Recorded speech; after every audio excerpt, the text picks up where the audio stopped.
예배하겠습니다. 다 같이 묵상으로 기도를 드리겠습니다.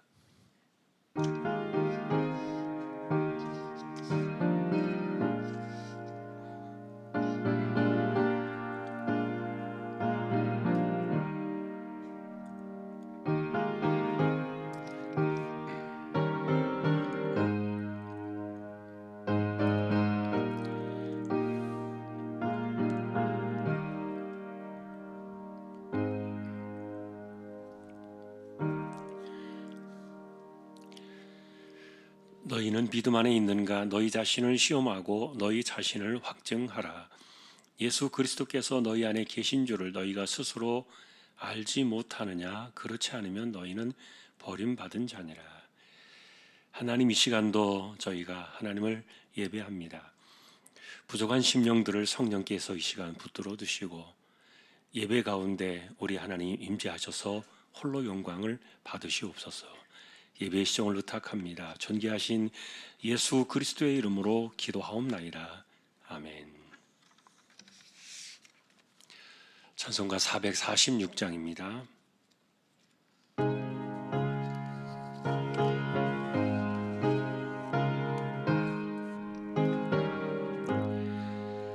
주 음성 외에는 참 기쁨 없도다.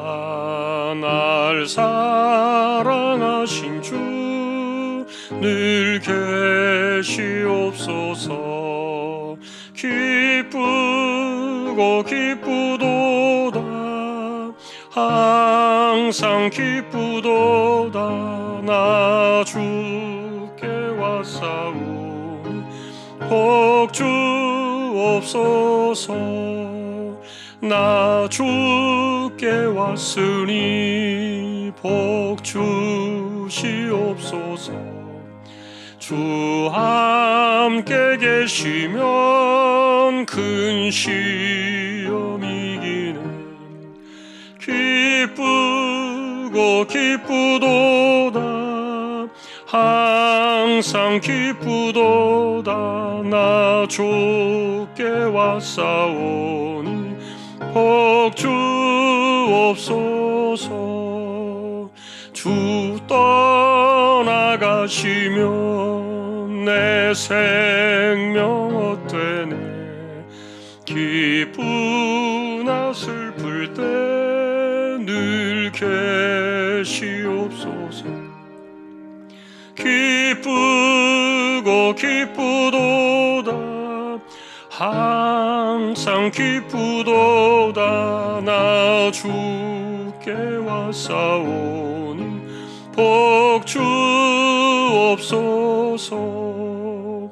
그 귀한 언약을 이루어 주시고 주 명령 따를 때 늘 계시옵소서. 기쁘고 기쁘도다. 항상 기쁘도다. 나 주께 왔사오니 복주옵소서. 아멘.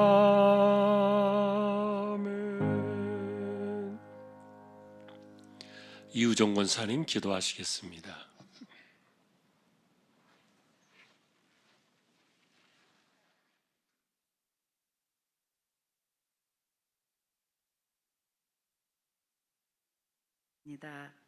사순절 기간을 지나면서 하나님의 사랑을 다시 한번 생각해 봅니다. 단 1초의 망설임도 없이 아들을 우리에게 내어주신 하나님, 그 사랑이 얼마나 크고 놀라운 것인지를 하나님께서는 아들이신 예수님을 십자가에 못 박으심으로 우리에 대한 자기의 사랑을 확증하셨습니다. 우리를 죽음과 지옥 권세에서 건져내신 하나님께 다시 한번 감사를 드립니다. 그리스도의 은혜를 입은 저희들은 하나님의 자녀로 신분이 상승되어 주님과 함께하는 삶을 살아가고 있습니다. 너무 행복하고 감사한데 저희들에겐 부족한 것이 너무 많이 있습니다. 믿음도 온전치 못하고 그토록 감격해 했던 십자가의 사랑도 너무 쉽게 잊어버릴 때도 많이 있습니다. 초심을 잃고 무감각해진 저희들, 수십 년이 지나도 버리지 못하는 습관적인 죄와 하나님 앞에서의 위장된 분노, 이 모든 것들을 다 벗어버리게 하옵소서. 연약하여서 분초마다 드러내고 짓는 이러한 죄를 다 용서해 주시기를 원합니다. 그리하여 이제부터는 오직 믿음에서부터 나오는 표현들로 인격을 다듬고 본향을 향해 달려가는 의의 상속자로서 하나님이 계신 것에 대한 신앙의 확증을 보이며 살아가게 하옵소서. 지금 세상은 전쟁의 공포와 코로나로 인한 경제 압박으로 세상이 어지럽고 혼란스러운 가운데 있습니다. 우리의 힘으로는 할 수 없는 것이 하나도 없으니 하나님만 의지하고 하나님께만 기도합니다. 주의 선하신 뜻대로 이루어 주옵소서. 하나님의 의도하시고 계획하신 패턴 안에 있는 저희들이 오니 하나님의 뜻 안에서 벗어나지 않도록 우리를 지키시고 돌봐 주옵소서. 이 시간도 주의 종 목사님을 세우셨으니 성령님께서 붙잡아 주시고 전하는 목사님과 듣는 저희들 모두에게 은혜가 되는 귀한 시간 되게 하여 주옵소서. 모든 말씀을 존귀하신 예수님의 이름으로 기도드립니다. 아멘.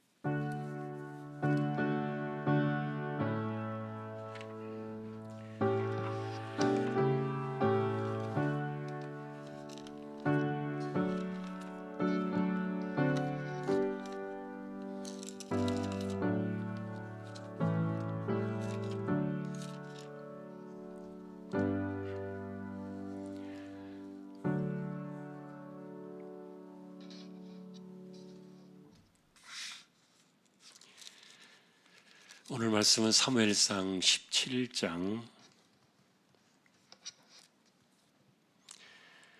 31절이 되겠습니다. 마지막 절까지 교독하겠습니다.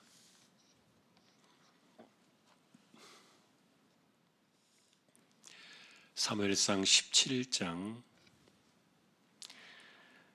31절 제가 먼저 보겠습니다. 어떤 사람이 다윗이 한 말을 듣고 그것을 사울에게 전하였으므로 사울이 다윗을 부른지라.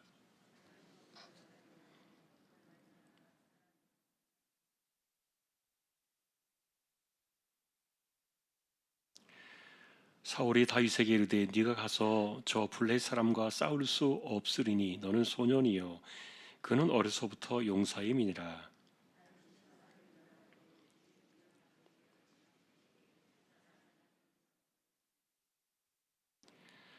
내가 따라가서 그것을 치고 그 입에서 새끼를 건져내었고 그것이 일어나 나를 해하고자 하면 내가 그 수염을 잡고 그것을 쳐 죽였나이다.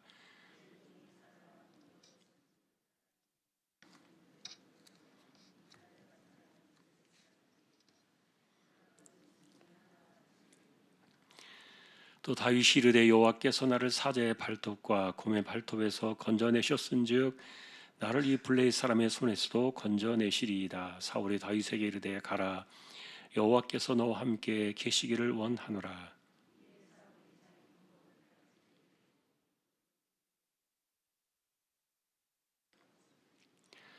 다윗이 칼을 군복 위에 차고는 익숙하지 못하므로 시험적으로 걸어보다가 사울에게 말하되 익숙하지 못하니 이것을 입고 가지 못하겠나이다 하고 곧 벗고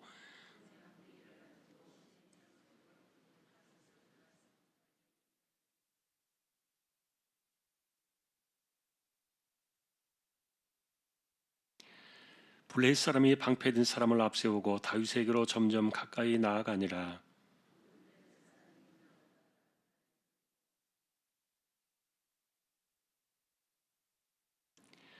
블레셋 사람이 다윗에게 이르되 네가 나를 개로 여기고 막대기를 가지고 내게 나아왔느냐 하고 그의 신들의 이름으로 다윗을 저주하고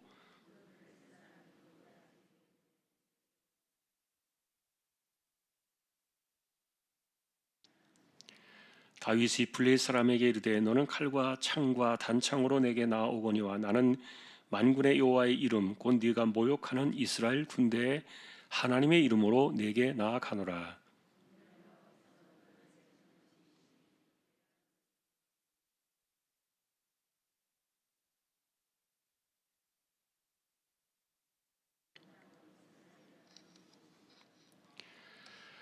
또 여호와의 구원하심이 칼과 창에 있지 아니함을 이 무리에게 알게 하리라. 전쟁은 여호와께 속한 것인즉 그가 너희를 우리 손에 넘기시리라.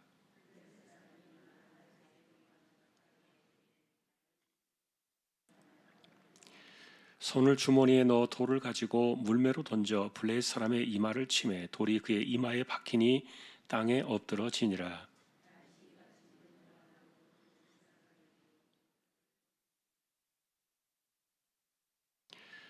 다윗이 달려가서 블레셋 사람을 밟고 그의 칼을 그 칼집에서 빼내어 그 칼로 그를 죽이고 그의 머리를 베니 블레셋 사람들이 자기 용사의 죽음을 보고 도망하는지라.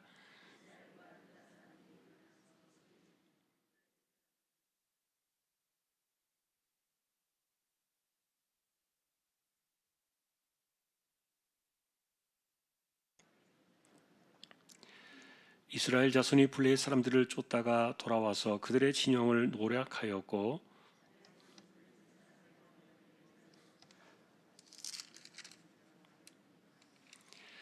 사울은 다윗이 블레셋 사람을 향하여 나아감을 보고 군사령관 아브넬에게 묻되 아브넬아 이 소년이 누구의 아들이냐. 아브넬이 이르되 왕이여 왕의 사심으로 맹세하옵나니 내가 알지 못하나이다 하매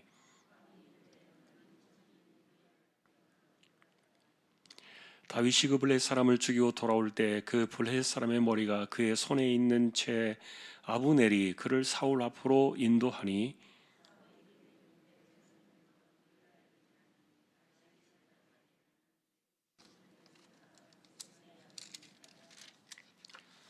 아멘. 교회 소식 말씀을 드립니다.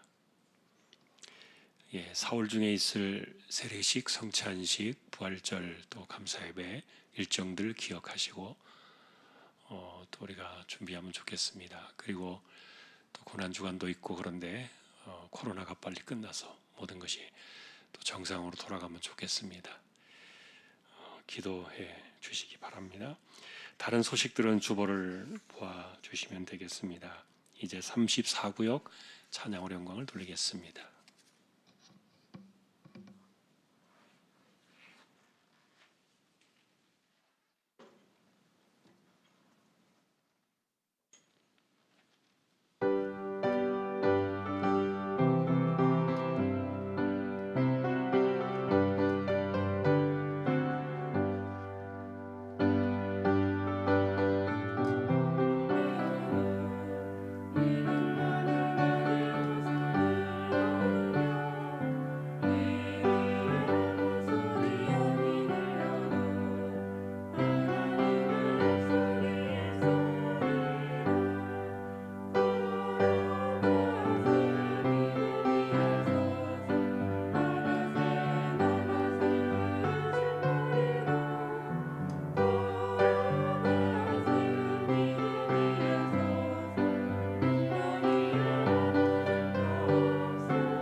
아멘. 하나님 감사합니다. 34구역을 세워주셨습니다. 구역의 식구들을 기억해 두시고 함께하지 못한 분들에게도 같은 은혜를 내려 주십시오. 말씀을 상고하려고 합니다. 부족한 종과 저희 모두에게 말씀으로 임재하여 주옵소서. 존귀하신 예수님의 이름으로 기도합니다. 아멘. 골리앗의 등장 사건을 놓고 지난주에 제가 왜 그가 이렇게 나오게 되었는가를 설명을 드렸어요. 여기는 하나님의 섭리가 있었다. 사실 블레셋의 입장에서는 그동안에 반격의 준비를 잘 갖추어서 나오긴 했지만, 그러나 이들이 골리앗이 아니었다면 이렇게 선뜻 나오지 못했을 거예요. 그런데 골리앗이라는 정말 괴물을 얻었잖아요. 키가 3m에 가까이 달하고, 그리고 자기 몸에 짊어진 이 장비만 해도 거의 쌀 한 가마니 무게라 그랬잖아요. 이 대단한 사람이죠. 이런 사람을 어떻게 1대1로 상대하겠습니까? 그런데 또 이 골리앗이 있기 때문에 블레셋은 1대1로 싸우는 게 좋은 거예요. 누가 이 사람을 상대할 수 있겠냐? 그런데 한편으로는 이스라엘의 입장에서 바라볼 때 골리앗의 등장과 1대1 싸움의 제안은 이게 다윗에게는 기가 막힌 사건이었다는 거죠. 지난주 우리가 보신 것처럼 만일에 집단으로 전투가 일어났다면 다윗은 어디에 껴가지고 어떻게 어떤 사람인지 눈에 보이지도 않았을 거예요. 그런데 결과적으로 1대1 싸움 속에서 다윗이 골리앗을 해결하는 문제를 전체가 보았잖아요. 군대 장관으로부터 해서 왕을 비롯해서 이스라엘 모두가 한 번에 이렇게 그것을 주목하게 하신 사건이었어요. 대단한 사건이죠. 이 어린 소년이, 10대 소년이 그것도 칼도 안 들고 간 거예요. 막대기 하나만 달랑 들고 갔잖아요. 그러니까 다윗이 이 골리앗하고 이야기를 할 때, 물론 이것은 이제 신들의 전쟁으로 일어난, 과거에는 그렇다 그랬죠. 모든 전쟁을 신들의 전쟁으로 이해하던 시대였기 때문에 그들은 싸우기 전에 먼저 신들의 이름으로 이렇게 선포를 해요. 그런데 블레셋의 이 골리앗이 자신들의 신의 이름으로 이 다윗을 저주하잖아요. 그러면서 오늘 그의 시체를 찢어서 공중의 새와 들의 짐승들에게 밥으로 나누어 주겠다, 이렇게 저주를 하는데, 그런데 다윗이 한 이야기는 뭡니까? 너는 칼과 창과 단창으로 나오지만 나는 여호와 하나님의 이름으로 나간다. 실제로 다윗은 창을 들지 않았어요. 칼도 들지 않았어요. 그래, 이게 무슨 싸움입니까? 우리가 볼 때도 이거는 너무 그림이 안 맞는 거예요. 이게 있을 수 없는 일이 일어나고 있는 거예요. 이게 어떻게 가능하냐 하는 겁니다. 그래서 세계적으로 이 다윗과 골리앗 그러면요, 지금도 믿지 않는 사람들도 다윗과 골리앗 이런 얘기를 많이 해요. 그런데 실제로 약한 자를 다윗, 그리고 강한 자를 골리앗, 그래서 강한 자와 약한 자가 싸울 때는 다윗과 골리앗의 싸움이라는 이 유명한 그 일화를 떠올리면서 얘기하는데, 그러나 실제로 여러분 항상 다윗이 이겼어요. 이기는 걸 봐야 돼요. 자, 그러니 실제로 다윗은 이 친구가 지금 싸우러 나간 건지 지금 뭐하러 나간 건지 지금 분간이 안 될 정도로 막대기 하나 달랑 들고, 그것은요 그가 양을 칠 때 있던 복장 그대로예요. 목자의 제구라고 말하면은 우리식으로 하면 옆에 이렇게 차는 어떤 그 바구니 같은 것이 해당될 수 있을 거예요. 여러분,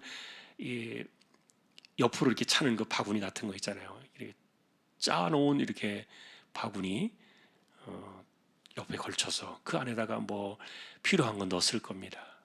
근데 거기에다 이제 물매도 있고 그 돌도 있고 이런 것들, 평상시에 자기가 이제 필요한 물품들, 자기 소지품들이 그 목자의 제구 안에 들어 있었겠죠. 그러니까 지금 나가는 이 모습이, 지금 다윗의 모습은 싸우러 나가는 게 아니라 지금 양을 칠 때 그 모습 그대로, 복장 그대로 나간 거예요. 그리고 이 다윗의 눈에는 거대한 괴물같이 나타난 이 골리앗이 아니라 그냥 그동안에 그가 이기고 경험했던 사자나 곰 정도로 생각하는 거예요. 인간이 아무리 강하면은 사자나 곰을 상대해서 이길 수 있겠는가? 이건 상식적으로 사실 거의 어렵잖아요. 근데 제가 이제 이 생각을 해보면서 제가 10대 때 한번 생각을 해봤어요. 저도 10대 때 과연 어느 정도 힘이 있었을까? 정말 사자나 곰을 맞상대해서 붙을 정도로 그런 체력이 있을까? 생각해 보니까 저도 10대 때 굉장히 제가 운동을 많이 했거든요. 막 엮기도 하고 아령도 하고 막 그랬는데 생각해 보니까 제가 10대 때 정말 80kg 쌀한가마니를 거뜬하게 들었던 기억들이 있어요. 근데 지금은 안 되지만 오히려 지금은 안 되는데 그때는 정말 쌀한가마니를 본 쪽이니까 10대 때 우리가 무시해서 볼 만한 그런 그 나이가 아니에요. 10대 남자아이들 굉장히 그 체력이 강합니다. 그리고 힘이 보통이 아닙니다. 어른들보다도 훨씬 더 나아요. 그래서 이 다윗이 이 10대의 나이에 들판에서 양을 치면서 곰이나 사자를 상대해서 정말 그 턱뼈를 찢고 그리고 그것을 이겼다는 이 말은 그 정도의 그 다윗이 힘이 있다는 것을 이야기하는데 물론 하나님의 은혜가 있기도 하지만 그러니까 다윗이 지금 굉장히 허약하고 뭐 곱상하게 생기고 뭐 샌님같이 생기고 뭐 이런 사람의 그런 이미지가 아닌 거예요. 들판에서 이 아이가 그래도 나름대로 잔뼈가 굵은 거예요. 하늘 이슬을 베개 삼고. 그러니까 우리가 여러분 그 제가 시편 8편을 노래를 보면서 그런 이야기를 드린 기억이 나는데 여러분 생각나실 거예요. 그 시편 8편의 노래가 뭡니까? 그 여호와 우리 주여 주의 이름이 어찌 그리 아름다운지요 주의 영광이 하늘을 덮었나이다. 그러면서 하늘의 이야기를 하잖아요. 주의 손가락을 만드신 하늘과 주께서 베풀어 주신 달과 별들을 내가 보니 사람이 무엇이기에 주께서 그를 생각하시며 인자가 묻고 무엇이기에 주께서 그를 돌보시나이까. 이 시를 바라보면 시편 8편의 시를 바라보면요 들판에서 돌베개 하고 누워가지고 하늘을 바라보면서 정말 별이 쏟아질 것 같은 그 밤하늘을 바라보면서 지은 시 같은 생각이 드는 거예요. 그의 경험 속에서 나온 거예요. 벌써 이 아이는 어린아이지만 10대였지만 어린아이가 아니에요. 벌써 자기 아버지 재산을 그 양을 지키는 일에 형들은 참여하지 않고 이 아이가 막내지만 혼자 가서 이것을 지킬 정도로. 그러면서 그 들판에서부터 하나님을 경험하는 거예요. 우리가 그 수금에 대한 이야기도 했잖아요. 다윗이 수금을 잘 타는 것으로 유명했던 것은 그 외로운 그 들판에서 그 양떼하고 하루 종일 지낸다고 생각해 보세요. 그리고 밤을 지새운다고 생각해 보세요. 한번 이렇게 다니면은 며칠씩 이렇게 풀을 찾아가지고 돌아다니다가 들어오거든요. 방목을 하니까. 그러니까 그런 그 시간들 속에서 밤에는 하늘을 바라보면서 밤하늘에 비어있는 그 나타나는 그 하늘과 달과 별들 이런 것들을 바라보면서 하나님의 그 창조와 그리고 그 가운데 자신을 향한 하나님의 그 섭리 이런 것들을 생각하면서 노래를 부르고 그러니까 다 수금을 타고 이러면서 그 시간들을 보냈던 거예요. 그러니 그것은 그가 혼자 했던 시간이 아니라 하나님과 함께하는 시간이었던 거예요. 여러분이 이제 이 마지막에 보면은 끝나고 나서 사울이 이상한 이야기를 하는 것을 볼 거예요. 아브넬을 불러다가 도대체 너 저 손은 누구냐? 너 저 아이 아니야? 이렇게 물어보잖아요. 그러니까 아브넬이 나는 전혀 모릅니다. 그러니까 사울이 말합니다. 누군지 알아봐라. 그러고 나서 이 아이가 골리앗의 머리를 든 채로 사울 앞에 등장을 했는데 피가 뚝뚝 떨어지는 그 머리를 들고 온 거죠. 근데 그때 물어본 거예요. 너는 누구냐? 베들레헴 이새의 아들입니다. 그럼 여러분 이 이야기를 보면은 예전에 수금을 탔는데 이미 사울을 만난 적이 있는데 얼굴 처음 본 사람처럼 이렇게 물어보나? 성경은 그렇게 이야기되어 있지만 그게 아니에요. 이미 사울은 다윗을 알고 있어요. 언제 알았어요? 자기가 번뇌할 때. 사무엘에게 버림받고 자기가 하나님께서 버림받았다는 사실을 알았을 때 얼마나 걱정 속에 파묻혔습니까? 여러분, 제가 번뇌라는 말을 설명드린 거 기억나십니까? 번뇌가 뭐라 그랬습니까? 우리 식으로 말하면 사서 염려를 하는 거예요. 미리 걱정하는 거예요. 그거 많잖아요. 닥쳤을 때, 일이 다가왔을 때, 막상 일이 찾아왔을 때 그것을 맞부딪히면서 해결하려고 고민하고 이래도 막 힘이 드는데, 그런데 사람들은요, 아직 다가오지도 않은 일을 가지고서 얼마나 걱정 많이 하고 염려 많이 합니까? 이 사서 고생하는데 진짜 염려를 미리 땡겨가지고 하는 거예요. 그래서 예수님도 내일 일은 내일 염려하게 하고, 내일 염려하게 하고, 오늘 일은 오늘 촉하다, 내일 염려하지 마라 그랬잖아요. 그런데 내일 거 모레 거 막 그러다가 우리가 염려하지 않습니까? 그러니까 이 우리 속에 있는 염려와 걱정들이 이렇게 우리 안에 들어있는 이 파편처럼 흩어져 있는 것들을 이게 마귀가 찾아와 가지고는 이 고리처럼 구슬처럼 이렇게 꿰어놓는 것이 번뇌라 그러잖아요. 땅 묶어놓는 거예요. 그러니까 이거는 사울이 자기가 그 걱정으로부터 벗어나기 어려웠지요. 하나님께 버림받았다는 그것이 가장 큰, 아마 사울에게는 큰 충격이었을 거예요. 그런데 그 번뇌가 일어났을 때 다윗이 와가지고 수금을 타는데, 지난번에도 말했던 것처럼 이게 그냥 단순한 악기 연주가 아니에요. 하나님을 찬양하는 거예요. 수많은 시편들이 나오는 거예요, 거기서. 그러니 하나님이 높아지고 하나님의 영광이 나타나고 하나님을 찬양하는 그 찬양이 나오는데 그 마음속에 이 악신이 들어있을 수 있겠냐고요. 마음이 확 풀어지는 거예요. 이미 다윗을 경험했어요, 사울은. 그런데 그때마다 사울이 사실 느꼈던 것 가운데 하나는 뭐냐면, 이 아이는 하나님과 함께 하신다. 그거를 사울도 알고 있었던 거예요. 이게 하나님을 찬양하는 그 악기를 타니까 자기가 이렇게 번뇌가 확 벗어지고 그 고통으로부터 이 상쾌함을 얻는 이런 것은 이게 보통 사람이 하는 게 아니거든요. 왜냐하면 다윗보다도 악기를 더 잘 타는 사람들이 얼마나 많이 있었겠어요. 그 당시에도. 어디든지 찾아보면요, 전문가들은 항상 있기 마련이에요. 그런데 들판에서 자기 혼자 이 수금을 배워가지고 하는 친구가 해봐야 얼마나 많이 하겠어요. 그러나 이 다윗이 수금을 탔던 것은 기술적인 것보다도 그가 하나님을 찬양하고 그 수금의 그 연주를 통해서 하나님의 임재를 가져오는 거예요. 이게 얼마나 위대한 사건입니까? 그러니까 사울도 그것을 알고 있었기 때문에, 그래서 다윗이 전쟁터에 나가겠다고 하는 말을 할 때 사울하고 이야기를 나누잖아요.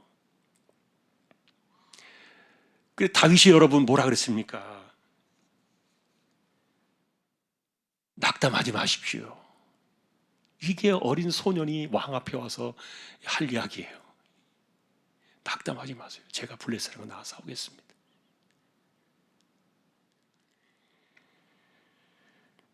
그런데 사울은 인간적으로 안 된다 그랬죠.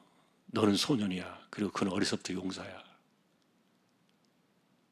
그런데 다윗이 이야기를 한 겁니다. 제가 들판에 있을 때 내 양 새끼를 곰이나 사자가 몰아가면 내가 쫓아가서 그 턱뼈에서 양 새끼를 끄집어내었습니다.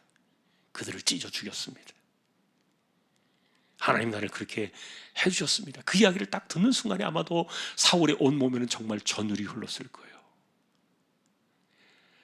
자기가 버림받은 그 하나님을 잃어버렸기 때문에 이스라엘이 고통을 당하는 건데, 그런데 그걸 알면서도 이 사울은 이미 버림받았기 때문에 하나님을 불러낼 수도 없잖아요. 하나님께 나갈 수도 없잖아요. 그런데 그런 과정 속에서 이 아이의 이야기를 들을 때, 그리고 수금을 탈 때도 이미 알고 있었지만 벌써 이 아이의 이야기를 들으니까 하나님이 함께 하신다는 것을 사울은 확 느끼는 거예요. 느낌이 오는 거예요. 그래서 자기 옷을 벗어주었잖아요. 그래도 어쨌든 전쟁터에 나가니까, 싸우러 나가니까 군복도 입혀보고 투구도 쓰고 창도 주고 그랬는데 이게 맞나요? 실제로 여러분, 이 사울은 키가 얼마나 크다 그랬습니까? 일반인들보다도 한 뼘이나 훨씬 더, 한 뼘이 뭐예요? 어깨 위가 더 크다 그랬으니까 아마 사울도 키가 2m는 넘었을 것으로 봐요. 아마 이미 2m 이상은 됐을 거예요. 그러니까 다윗이 키가 그렇게 큰 친구가 아닌데 이게 옷이 안 맞겠죠. 덜덜덜 거리니까 벗어 던지고 진짜 막대기 하나 들고 아까 말했던 것처럼 들판에서 양을 칠 때 그 복장 그대로 나간 거예요. 그래서 이 다윗의 눈에는 골리앗이 무서운 사람으로 보인 것이 아니라 자기가 들에서 경험했던 사자나 곰의 한 대상 정도로 여긴 거예요. 자, 여러분, 그래서 결과적으로 이 큰 사건들을 바라보면은 확실히 하나님께서는 믿음의 사람들을 준비시키시고 어쨌든 그들을 이렇게 길러내시는데, 그런데 우리가 생각할 때 다윗이 들판에서 이 물매를 던지는 이 기술이 기가 막혔기 때문에 이 물맷돌이 그의 이마를 관통했다, 이제 이렇게 이제 이야기할 수도 있겠죠. 물론 하나님은 인간의 재주나 실력을 그대로 다 쓰시니까 그것도 틀린 이야기는 아니에요. 그러나 어쨌든 그날에 사실은 여러분 골리앗도 이 머리 투구를 쓰거든요. 그럼 이마도 거의 가려져 있는데 일반적으로 상식적으로 투구를 쓴단 말이에요. 갑옷도 있고 딱 남아있는 그 빈 공간 속에 그 돌멩이 하나가 딱 박힌 거죠. 이 뚫고 들어갔기 때문에 죽은 거 아닙니까? 한 번에 죽는 거예요. 일반적으로 돌멩이 던지면 그 힘이 얼마나 세겠어요. 그런데 그것을 던졌을 때도 그 돌멩이가 튀어나가면서 여기다 상처를 주고 혹을 만들고 이렇게 좀 혹시라도 저기 하면 이게 머리가 좀 깨질 수는 있을지 모르겠지만 이 돌멩이가 박히는 것은 이게 보통 일이 아니라 그랬잖아요. 근데 사실은 이런 것들 속에 하나님이 역사하신 거예요. 하나님께서는 지금 그래서 이런 사건들을 바라볼 때 사람들은 이걸 어떻게 하느냐, 불신의 사람들이 이것은 두려움의 대상이었고 어떻게 할 수 없는 상황이었지만, 그러나 믿음의 사람들에게는요, 이런 상황 속에서 하나님이 그 원하시는 것이 뭘까를 생각하는 거예요. 과연 하나님께서 이런 그 할례받지 않은 이 우상을 섬기는 저 골리앗의 말과 그 입에 이스라엘 백성들과 그리고 하나님의 이름이 땅에 떨어지는 저렇게 욕설과 저주를 퍼붓는 저런 것을 그냥 내버려 두실 것인가? 그래서 사람들의 관점에서 보는 것이 아니라 하나님의 관점에서 보는 거죠. 참을 수가 없는 거예요. 그래서 이 사건은 결과적으로 하나님이 다윗을 기름 부으시고 난 이후에 그냥 한 번에 올려놓으신 사건이었다. 단번에 올려놓으신 사건이었죠. 그냥. 이 사건으로 인해서 다윗은 정말 그 천하에 이만한 사람이 없다는 그 이스라엘 가운데서 또 그렇게 한 사람이 다윗밖에 없었으니까 이걸 누가 할 수 있겠습니까? 하나님이 하신 겁니다. 여러분, 이 사무엘을 낳았던 그 어머니가 한나 아닙니까? 한나가 뭐라고 기도했는지 여러분 아세요? 사무엘을 낳고 나서 이렇게 기도했잖아요. 여러분 기억나실 거예요. 여호와는 죽이기도 하시고 살리기도 하시며 수월에 내리기도 하시고 거기에서 올리기도 하시는도다. 여호와는 가난하게도 하시고 부하게도 하시며 낮추기도 하시고 높이기도 하시는도다. 하나님을 믿는 사람들, 하나님이 그 시대에 어떤 일들을 행하실 수 있는가를 의심하지 않는 사람들이 부르는 노래예요. 그 하나님이 보이지 않기 때문에 뭐 그 하나님의 전능하심이 가려지는 것입니까? 그것은 아니니까. 그래서 어쨌든 이 골리앗 사건은 하나님이 의도하신 하나님의 그 섭리 속에서 다윗을 한 번에 이렇게 다윗은 만만이요 사울은 천천히로다 이렇게 올려놓게 되는 사건이었다. 그런데 이제 우리가 이제 결과적으로 이 내용을 다시 한번 정리해 보면서요. 그럼 어떻게 이 다윗이 이런 그 정말 말도 되지 않는 이런 일에 그가 쓰임 받았고 또 나설 수 있겠느냐? 그걸 한번 우리가 정리해 본다면요. 그것은 경험이에요.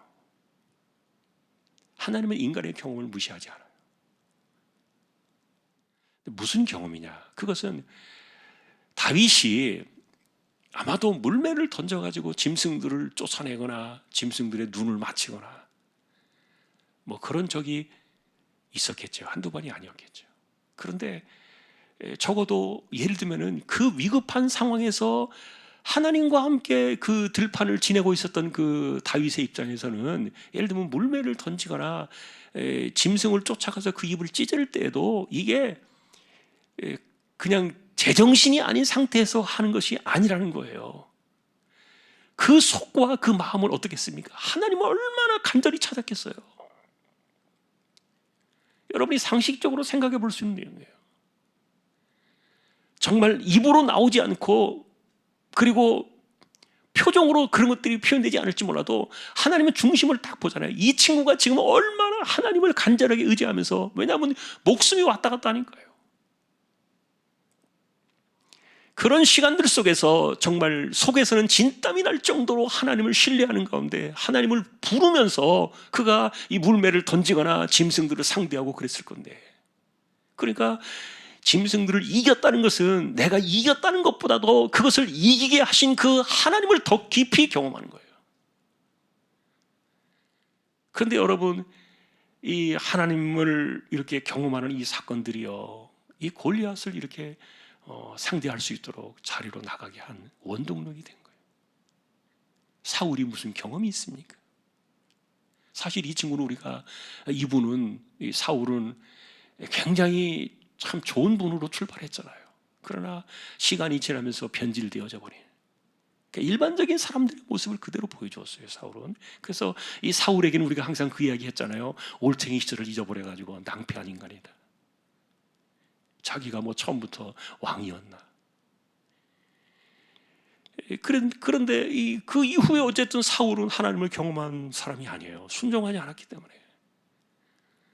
누가 하나님을 경험합니까? 이런 일들 속에서 이렇게 경험하는 것은 도리어 이런 큰 전쟁터가 아니라 자기가 살아가는 삶의 현장 속에서 아주 작은 일이었지만, 아무도 신경 쓰지 않고 아무도 보지 않는 일들이었지만, 그러나 그 들판에서 다윗은 하나님을 얼마나 그가 정말 진실로 찾았고 진심으로 하나님을 의지하면서 그렇게 자신의 삶을 만들어가면서 경험했는가. 이것들은요, 보이지 않아도 그 때가 되니까 다 드러나는 거예요.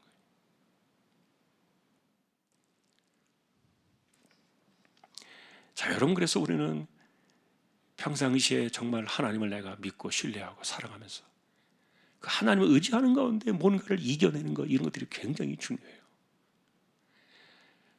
참 여러분, 죄악된 세상 이후에, 인간이 타락하고 난 이후에 모든 것은 우리를 고통스럽게 하고 그리고 아프게 하고 병들게 하고 힘들게 하고 계속해서 인간을 쓰러뜨리고 망가뜨리고 그냥 짓이겨버리는 그런 일들만 있지, 사실은 사람들에게 좋은 거 별로 없어요. 거의 없어요.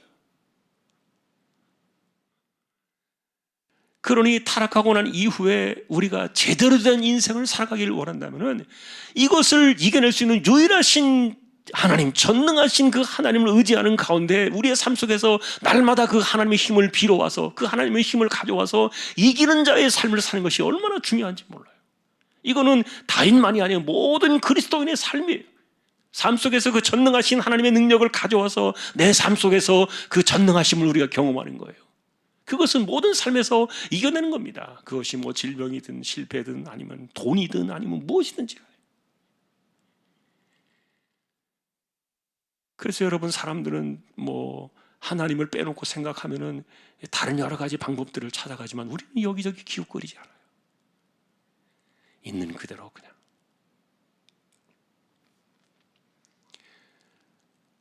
그래서 여러분, 평상시에 하나님을 경험하며 사는 것이 중요하다. 그런 사람이 이렇게 딱 때가 되었을 때 쓰임을 받는 거지, 갑자기 어느 뭐 중간에 이렇게 툭 튀어나오는 거 아니에요. 평상시에 그가 하나님을 얼마나 신뢰했는가, 그것이 나오는 거예요. 기본이 나오는 거예요. 기본이 갑자기 되는 게 아니에요. 갑자기 뭐 하나님에 대해서 거룩한 분노가 일어나고 하나님의 영광에 대한 그 어떤 거룩한 열망이 나타나고 막 그래가지고 다윗이 분개해가지고요, 막 이 순간에 막 이렇게 등장한 거 아니란 얘기입니다. 이미 평상시에 그는 하나님 앞에서 하나님의 그 능력을 경험하면서 살았던 그 기본이 있는 거예요. 그러니 골리앗 사건은 다윗에게 특별한 일이 아니었던 거예요. 그냥 평상시에 그가 살아가던 일들 중에 하나였을 뿐이지, 길을 가는데 돌멩이가 막혀 있고 뭐 나무가지가 있고 가시덤불이 있고 그럼 그거 치워내야 되잖아요. 그러니까 그냥 내가 가는 길에 있어서 그런 것이 나타나면 하나씩 치워낼 그런 일들 뿐이지, 이게 특별하게 나타나는 그런 사건이 아니었던 거예요. 그래서 결과적으로 우리가 다윗의 이야기를 정리해 볼 때 참 평상시에 이렇게 하나님을 경험하며 사는 것이 중요하다. 그게 진짜 믿음이다. 예, 오늘도 우리는 이런 상황들을 생각하면서요, 하나님 앞에 믿음으로 신실하게 살면요, 반드시 그 사람 높이세요. 세상적이지 않고 교만하지 않고,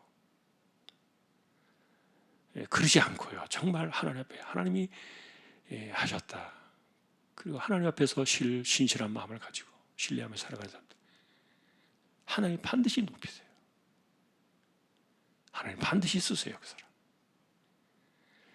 그러니까 지금은 어떠냐가 중요한 것 전혀 아니다. 우리는 내가 어떻게 될 거냐 그것도 중요하지 않아요. 그냥 평상시에 하던 대로 하나님을 신실하게 믿고 신뢰하는 가운데 살아가면은 하나님께서 때를 따라 높이기도 하시고 주시기도 하시고 또 필요한 것도 채우기도 하시고 해결도 해주시고 다 그러는 거예요.